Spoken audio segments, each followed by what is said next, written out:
안녕하세요. 오늘은 나이가 들수록 꼭 챙겨야 할 근력과 균형 운동에 대해 이야기해 보려 합니다. 많은 분이 중장년 이후에는 몸이 예전만 못하다고 느끼는데 사실 꾸준히 운동하면 생각보다 큰 변화를 만들 수 있습니다. 서서히 단계를 밟아가면 일상생활에서의 활력이 훨씬 달라질 테니까요. 먼저 왜 근력 운동이 필요할까요? 미국 메이오 클리닉에서는 근력 운동이 골밀도와 근육량을 유지해주며 중장년층의 활동 능력을 높여준다고 말합니다.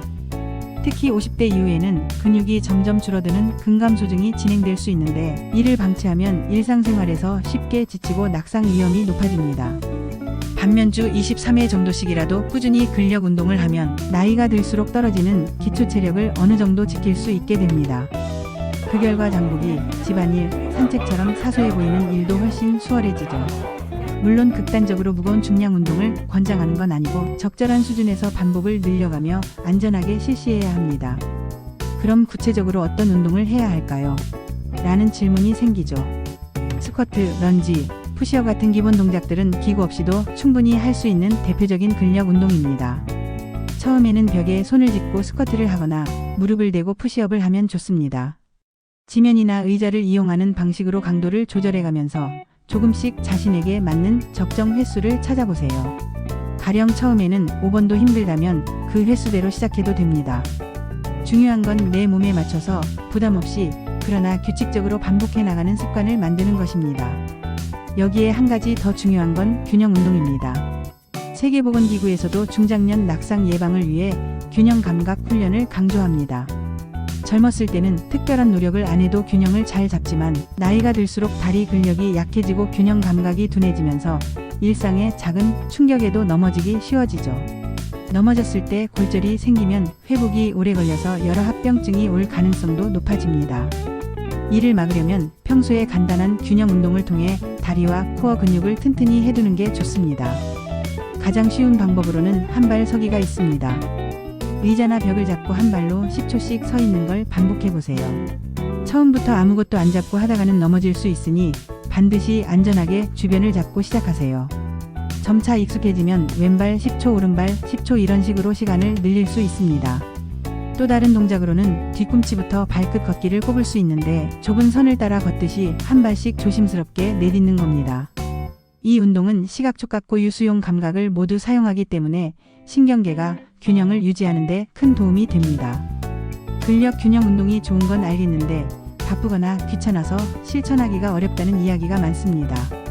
사실 모든 습관은 꾸준함이 가장 중요하니 시간을 길게 할애하기보다는 짧게 자주 운동하는 전략이 효과적입니다. 가령 아침에 5분씩 스트레칭과 간단한 근력 동작을 하고 저녁 식사 후에 TV 보기 전에 다시 5분 정도 한 발 서기나 스쿼트를 해보는 식이죠.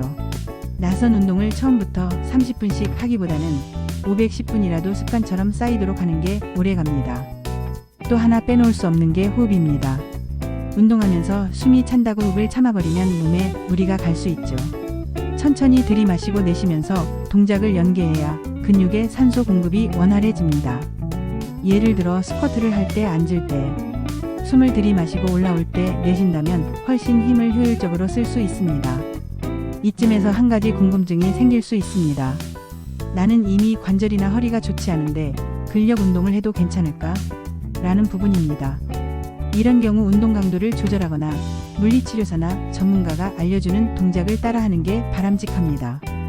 의자에 앉았다가 일어서는 박스 스쿼트처럼 관절 부담을 줄이는 변형 동작들도 있죠.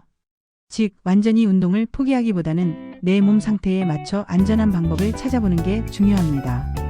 여기에 덧붙여서 단백질 섭취와 적절한 영양 관리도 근력과 밀접하게 연결됩니다. 미국 하버드 헬스 퍼블리싱에 따르면 중장년층은 매일 체중 1kg당 약 101.2g의 단백질을 권장하는 경우가 있습니다. 예를 들어 체중이 60kg이라면 6072g 정도가 적당할 수 있습니다. 물론 개인 상황과 체질에 따라 다를 수 있으니 내 몸이 어느 정도 단백질을 필요로 하는지 파악하는 게 중요합니다. 좋은 단백질 공급원으로는 생선, 두부, 콩류, 살코기, 달걀 등이 있죠. 마지막으로 강조하고 싶은 건 마음가짐과 스트레스 관리입니다. 운동을 해야만 하는 것이라고 부담감으로 접근하면 오래가기 어렵습니다. 차라리 짧은 시간이라도 내 몸을 돌보는 중요한 투자 시간이라고 생각하면 어떨까요? 그때마다 내가 어떤 목적을 가지고 이 동작을 하는지를 되새기면 동기부여가 훨씬 강해집니다.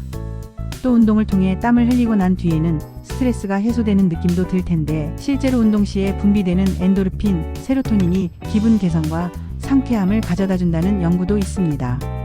정리해보면 나이가 들수록 근력이 줄고 균형 감각이 떨어지는 건 자연스러운 현상이지만 이를 방치하지 않고 꾸준히 관리하면 훨씬 건강한 일상을 보낼 수 있습니다. 중장년 이후의 삶의 질을 결정하는 핵심은 자유롭게 움직이고 안전하게 활동할 수 있느냐에 달려있다고 해도 과언이 아니니까요. 그래서 오늘 알아본 근력과 균형 운동을 적극적으로 실천해 보시면 좋겠습니다. 처음엔 쉽지 않더라도 한 번, 두 번 되풀이하다 보면 어느새 동작이 익숙해지고 서서히 변화를 체감하게 될 겁니다. 이제 여기서 마무리를 해볼까 합니다. 오늘 이야기했던 근력과 균형 운동의 중요성, 그리고 어떻게 시작하는 게 좋은지 다시 한번 간단히 짚어보겠습니다. 첫째, 근력 운동은 근육과 골밀도를 지켜서 일상생활의 편의성과 낙상 예방에 결정적 역할을 합니다.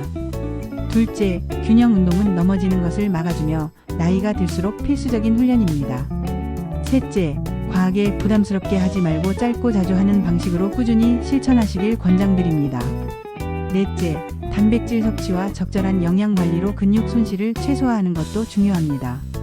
마지막으로 운동 자체를 의무감이 아니라 긍정적 습관으로 받아들이고 스트레스 해소의 기회로 삼아보세요. 이러한 포인트들을 토대로 지금 당장 가장 간단한 것부터 시작해보시면 좋겠습니다. 의자에서 5번만 앉았다 일어서기, 벽에 손을 짚고 스쿼트 5번 해보기, 한 발 서기 10초씩 3번 반복하기 같은 소소한 동작도 엄청난 출발점이 됩니다. 몸과 마음에 너무 부담을 주지 않는 선에서 매일 아주 조금씩이라도 해보는 게 핵심입니다. 지금까지 중장년층을 위한 근력과 균형 운동에 대해 함께 알아봤습니다. 우리 모두 건강하고 활기찬 미래를 만들 수 있길 바랍니다. 오늘 내용이 마음에 드셨다면 실제로 동작을 따라 해보면서 작은 변화부터 만들어 보시는 건 어떨까요? 이상으로 오늘의 이야기를 마치겠습니다.